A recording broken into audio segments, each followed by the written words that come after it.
The other day, one of my guests, I was chatting with her. I'm just going to tell you a short story. So I was chatting with her and I noticed that her ends, her hair was very dry, and I could tell on her ends that her flat iron or her curling iron, something was way too hot. And so I asked her, are you using a thermal protectant before you put heat on your hair? She's like, no, I'm not doing all of that. Okay. Do you put in any oils? What do you put on your hair before you use a blow dryer or before you use a hot iron on it? And she's like, nothing. I let it air dry and I don't put anything on it, and then I curl it. So I said, okay, I'm going to show you something.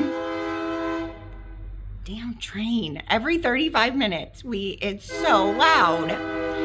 So I showed her the ends of her hair. And she was like, just cut it off. It was no big thing for her. Me, I'm having a panic attack over here because we can't be having all of that. And so I said, what if I could show you a quick, easy way when you get out of the shower to make sure that you're protecting your hair? Would you be open to that? And she's like, yeah, of course. Okay, whatever. So I said, well, now let's start with, how hot is your flat iron? How are you using a flat iron or using a curling iron? She said, oh, both. I said, okay, what temperature are you putting it on? And she says, I don't know, max temperature. It's like 450 degrees.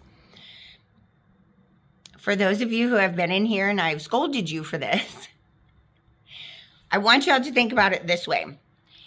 We bake chicken in the oven at 350.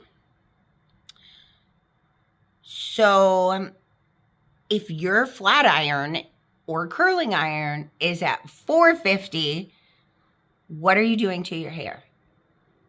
That's right. We're frying it, like just total deep frying it.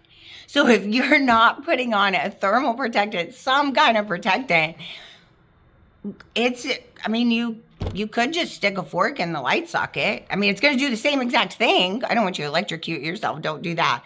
But basically, that is exactly what you're doing to your hair. You are frying it. Turn down your flat irons. Turn down your curling irons.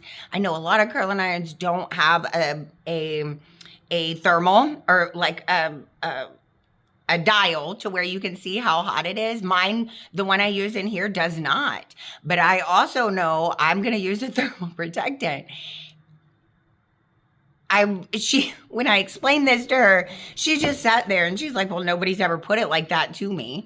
She's like, what the hell do I need to do to my hair? So we set her up. All you need, I'm not saying put thousands of products on your hair. That I am not one of those people whatsoever. Shampoo twice, condition once. When you get out of the shower, put on your oil. I love Moroccan oils, light oil treatment, their blonde oil treatment. I use both of them. I alternate them. It's simply mid-shaft to ends. When you get out of the shower, you can let it air dry. You can blow dry it in if you want to. But that starts the barrier. Now, if you're going to use a flat iron, you're going to use a thermal protectant, make sure that you're putting those products on when it's wet. If you put, let's say, a spray on when it's dry and your hair becomes damp, and then you use a flat iron or a curling iron and you hear that sizzle, you're frying your hair. Stop. So please stop frying your hair. It makes it so much harder to not want to cut your hair, but it's going to make it harder to comb through your hair. It's going to break off easier. Goodness gracious, quit deep frying your hair. Okay, I just had to share that little bit of information. So, bake chicken at 350, deep fry at 450. Up to you.